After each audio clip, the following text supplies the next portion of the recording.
el Centro Apostólico Altar de Jehová de Eclesía presenta lo mejor del trigo.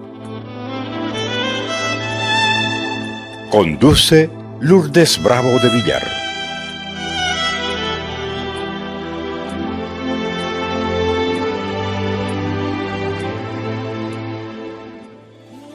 Tenemos que levantar el nombre de Cristo, no con actos solamente, sino con actitudes, actitudes que sanen, actitudes que restauren, actitudes que animen. Tenemos que glorificar a Dios cuando decimos que le amamos, porque está escrito que no vamos a ser juzgados por nuestras habilidades, por nuestras apariencias, por nuestras relaciones, sino por nuestras obras. La Escritura dice que nosotros somos la sal de la tierra, pero la sal no solo sazona, no solamente le da sabor a las cosas, no solo preserva e impide la corrupción. Pocos son los que se han dado cuenta que la sal produce sed. En la Escritura dice, bienaventurados los que tienen hambre y sed de justicia, porque ellos van a ser saciados. Los creyentes como sal de la tierra debe provocarnos a la sed y debe provocar en otros sed también de Dios, para que ellos entiendan que es Cristo en nosotros lo que nos hace diferentes, y cuando ellos lo descubran, lo van a querer también. Porque cuando lleguemos delante de Él, nos dirá Jesús, estuve enfermo y no me visitaste. Tuve sed y no me diste de beber. Estuve desnudo y no me cubriste.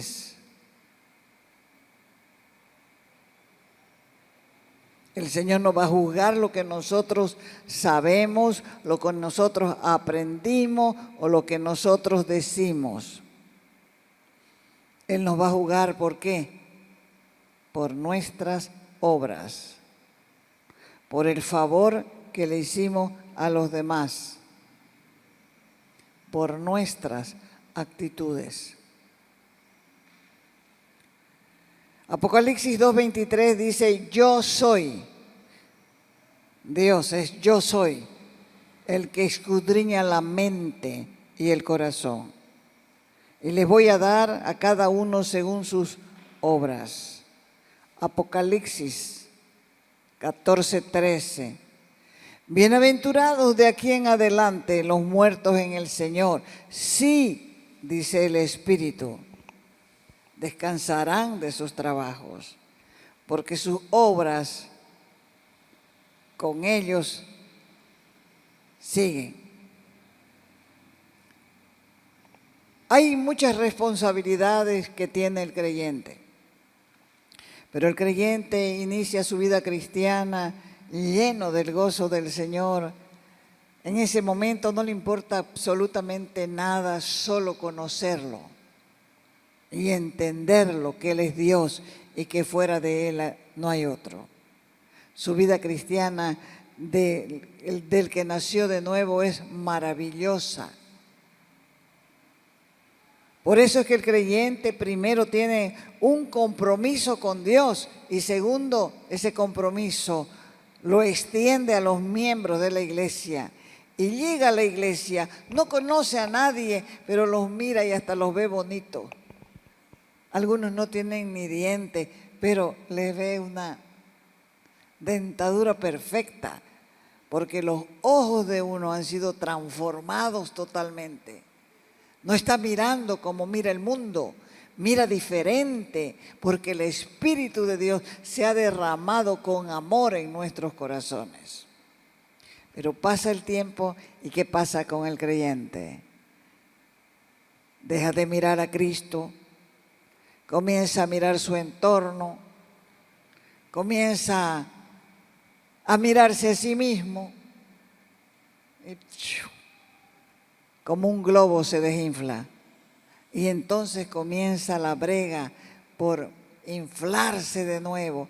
No sabe cómo, no sabe cómo.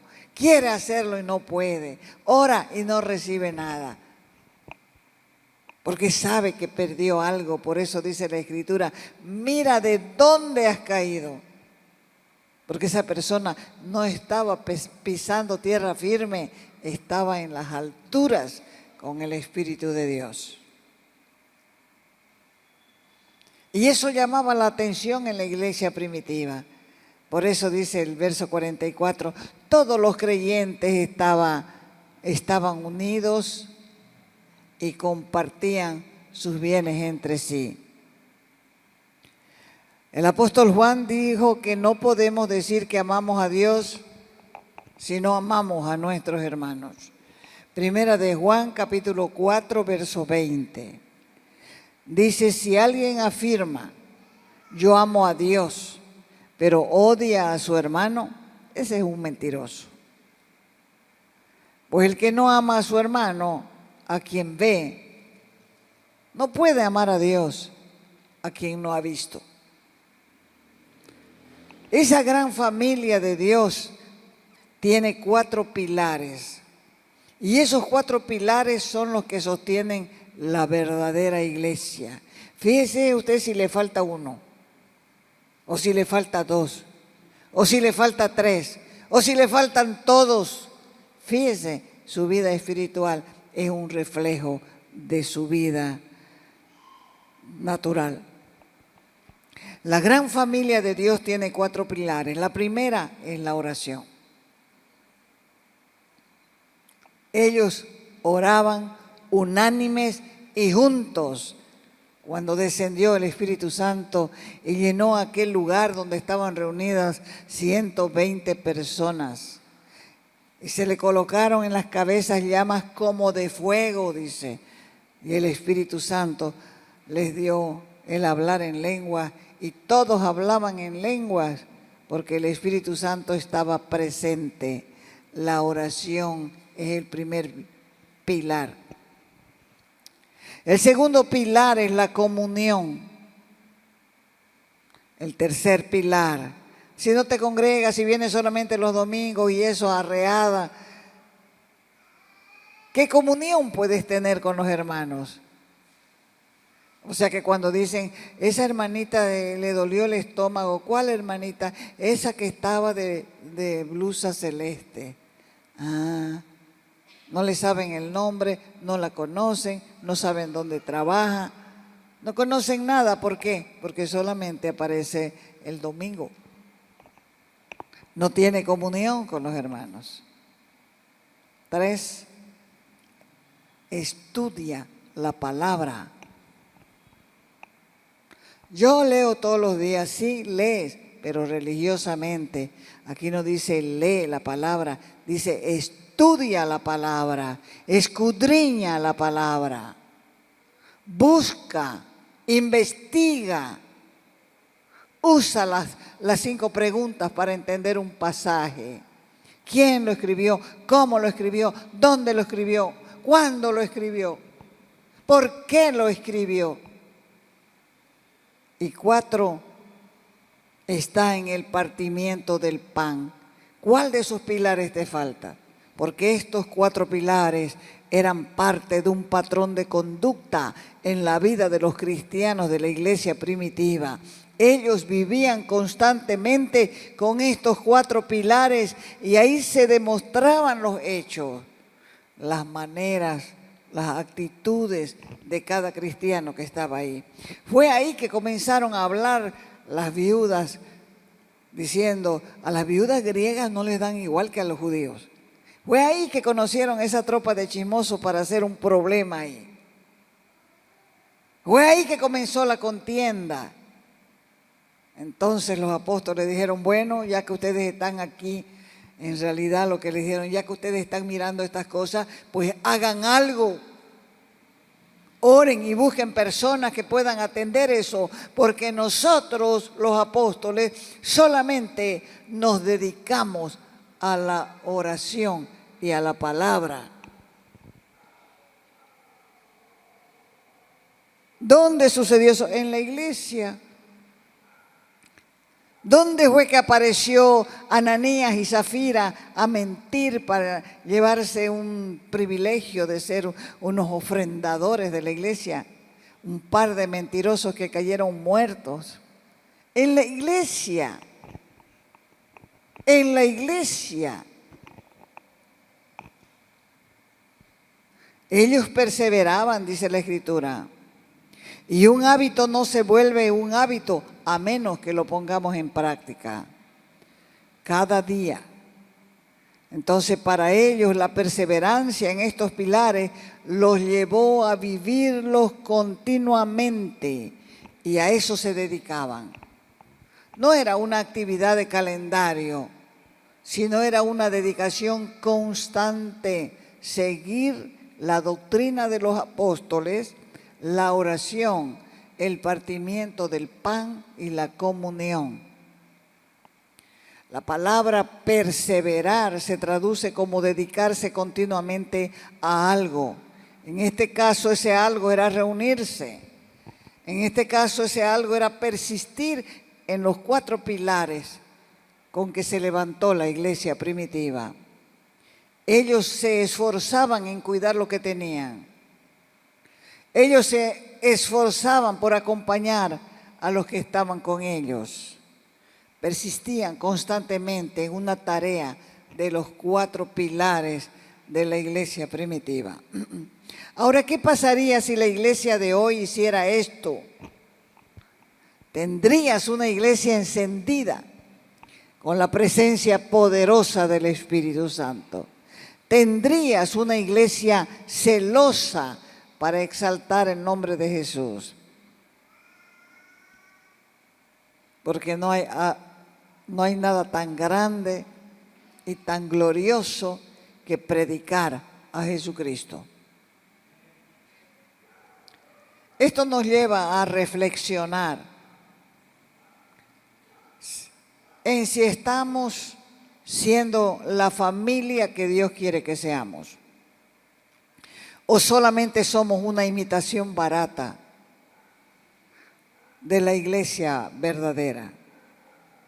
Por esta razón debemos de aplicarnos, al igual que los primeros discípulos, al estudio serio de las Escrituras. Ellos, dice, perseveraban, se dedicaban, persistían en la enseñanza de los apóstoles. O sea que escuchaban y aplicaban, escuchaban y aplicaban. ¿Cómo se puede distinguir lo verdadero de lo falso? ¿Cómo se puede distinguir lo genuino? La doctrina correcta fue un pilar fundamental de la iglesia visible. Porque las personas necesitan ser enseñadas. Necesitan ser enseñadas a pensar bíblicamente. Esto es un punto básico, fundamental. Al minuto, al instante, no solamente se trata de pensar en una gran iglesia, sino en una gran familia, que es la familia de Dios. Y todos los miembros de la familia necesitamos aprender a pensar de una manera bíblica. Pensar es una cosa y aplicar es otra cosa. Tenemos que aplicar lo que aprendemos. Porque muchos de los fracasos que tenemos como cristianos es porque no tomamos en serio el estudio de la Biblia, y para eso se requiere de compromiso. La iglesia primitiva experimentó una vitalidad espiritual porque se centró en la prioridad de la enseñanza bíblica. Solamente si amas la palabra, vas a tener ganas de enseñar. Si no amas la palabra, aunque sepas, no la vas a querer enseñar. Y lo único que cambia y transforma vidas es la palabra. Como cristianos debemos estar dedicados al estudio de las Escrituras, a la enseñanza de esta misma palabra.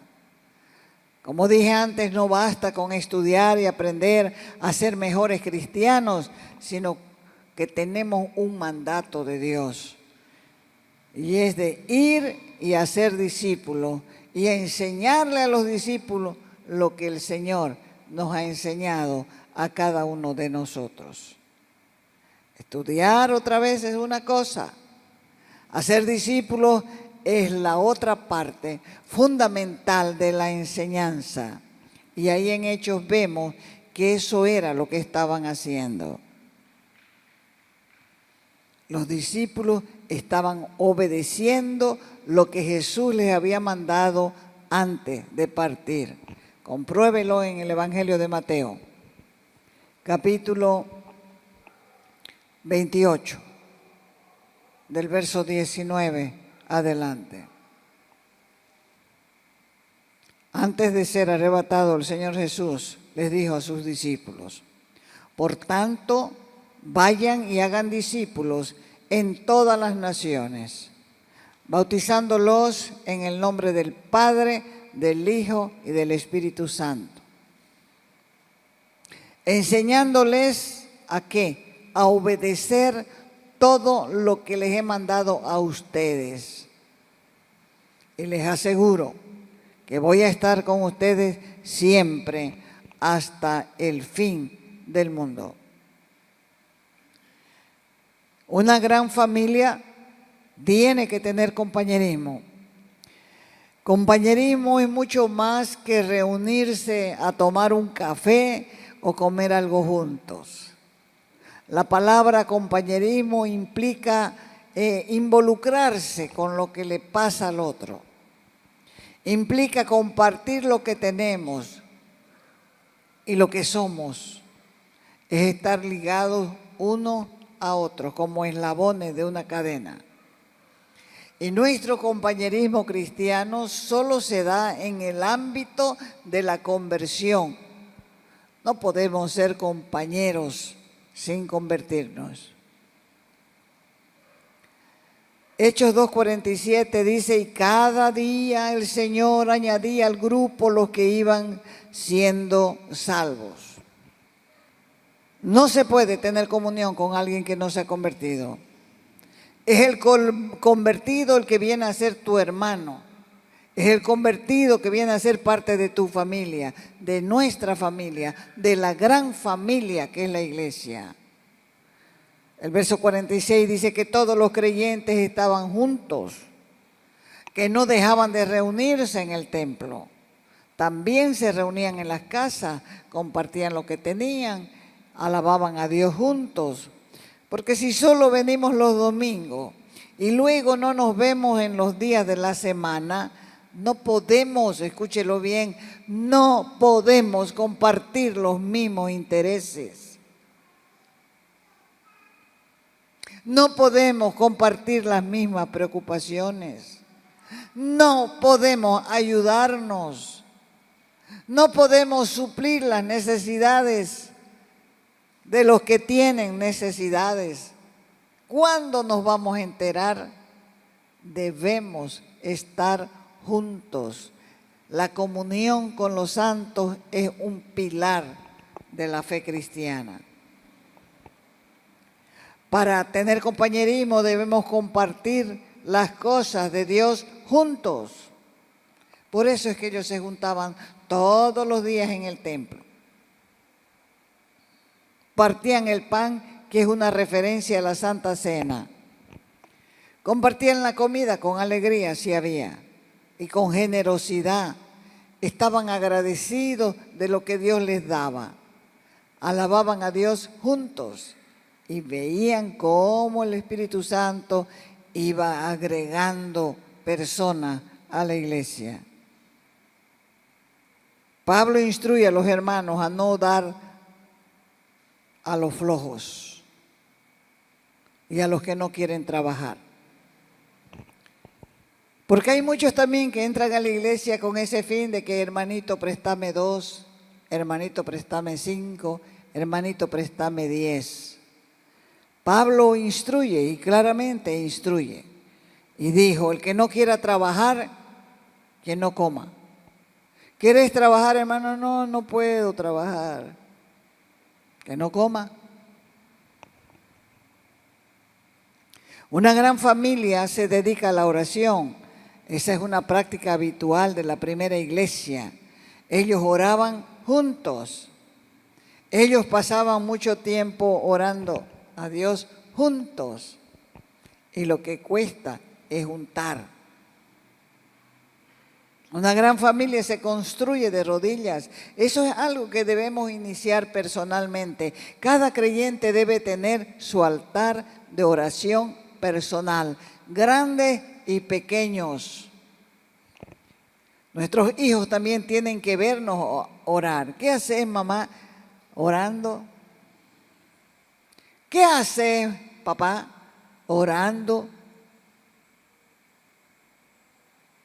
Nuestros hijos tienen que vernos orar, deben escucharnos orar, deben de entender que el tiempo de oración es algo especial, es algo importante, es algo vital para que podamos vivir en armonía con Dios y con los demás.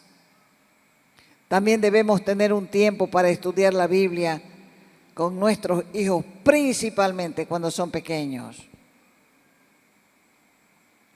La oración genera un gran cambio en la armonía del hogar. La oración genera intimidad entre ellos, crea confianza y crea una relación profunda con Dios y también entre ellos. Porque al orar la familia se crea un ambiente diferente.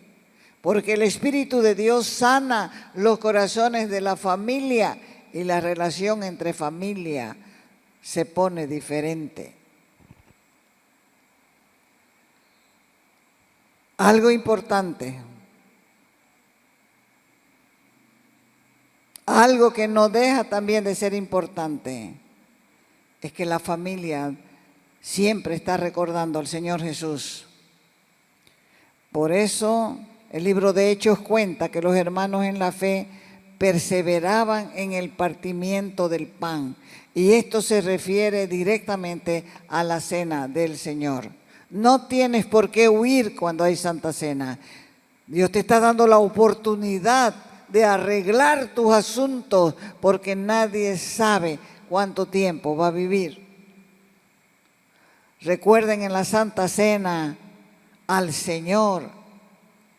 Recuerden el sacrificio del Señor, porque el que entendió la redención puede caminar hasta el final.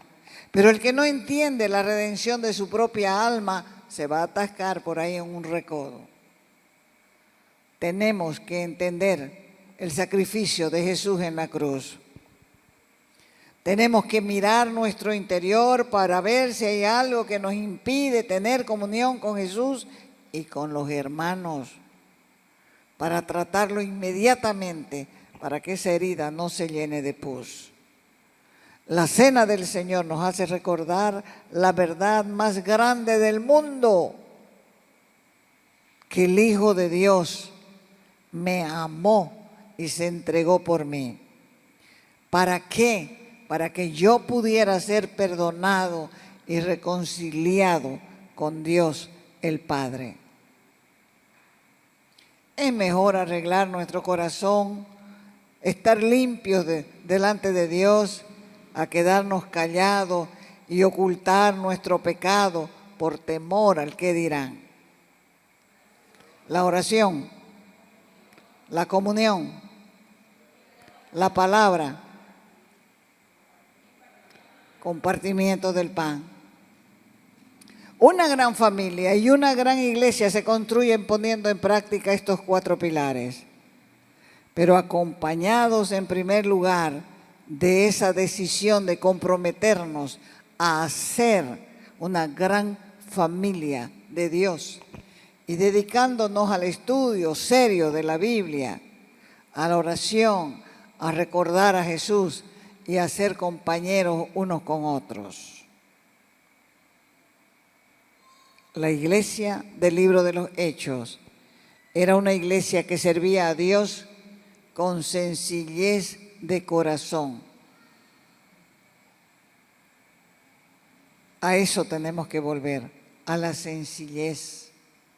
Sus vidas de los primeros creyentes eran vidas llenas de amor, llenas de pasión y una devoción permanente por Jesús. Y todo lo que ellos hacían eran con el propósito de exaltar a Cristo en sus vidas. Y la iglesia demostraba una profunda vida espiritual. ¿Pero por qué era? Por la sencillez de su corazón. Hechos 2:42 nos dice, perseveraban los creyentes en la doctrina de los apóstoles, en la comunión unos con otros, en el partimiento del pan y en las oraciones, los 4 pilares. Ellos poseían una sinceridad en su servicio al Señor. Lo más importante para ellos era agradar a Dios en todo lo que hacían. Yo creo que este ejemplo de la iglesia primitiva es tan importante para la iglesia del siglo XXI. A veces hacemos la vida cristiana muy complicada y llena de cosas que al fin del día van a ser infructíferas porque no dan crecimiento espiritual. La vida cristiana es servir a Dios y servir a Dios no es complicado. Todo se basa en una comunión íntima con el Señor Jesús, servirle y cumplir con su voluntad para nuestras vidas. El libro de Miqueas 6:8 dice, oh hombre. El profeta Miqueas le dijo a la gente que vivió en su tiempo, oh hombre, Él te ha declarado lo que es bueno. ¿Y qué pide Jehová de ti? Solamente hacer justicia y amar misericordia y humillarte ante tu Dios. Hoy es un buen tiempo de regresar a la sincera devoción de Dios.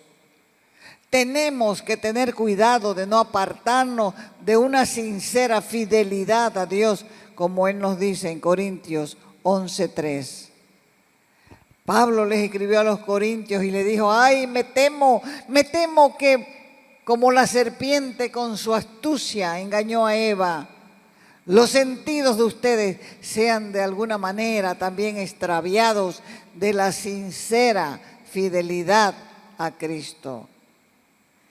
El Espíritu Santo hoy nos está llamando a regresar. Hoy nos está llamando a regresar al altar de la devoción para que aprendamos o comencemos a recordar esos momentos dulces de su presencia, para que comencemos a anhelar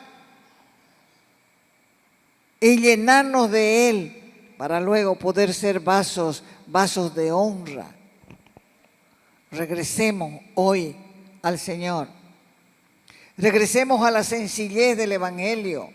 Regresemos a la oración. Regresemos al ayuno. Regresemos a la palabra y a una relación íntima con el Espíritu Santo de Dios. Dios está llamando a la iglesia, porque la iglesia es la gran familia de Dios. Dios está llamando para que recojan las piedras, como hizo Elías en el Monte Carmelo.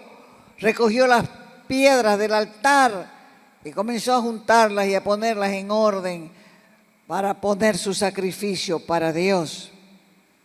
Y cuando invocó el nombre del Señor, fuego del cielo cayó sobre aquel sacrificio, lo consumió entero, y eso que había sido mojado inclusive, y habían cavado zanja alrededor y lo habían llenado de agua, pero cuando cayó la presencia del Espíritu de Dios, todo lo consumió, hasta el agua. Dios puede cambiar tu vida. Las actitudes son las que mandan. Por eso es que Dios recompensa. Lo que nosotros hacemos en secreto, Dios nos lo recompensa en público, porque es el único que puede ver el interior de nuestro propio corazón. Te invitamos a nuestras reuniones los días viernes y sábado a las 6 de la tarde.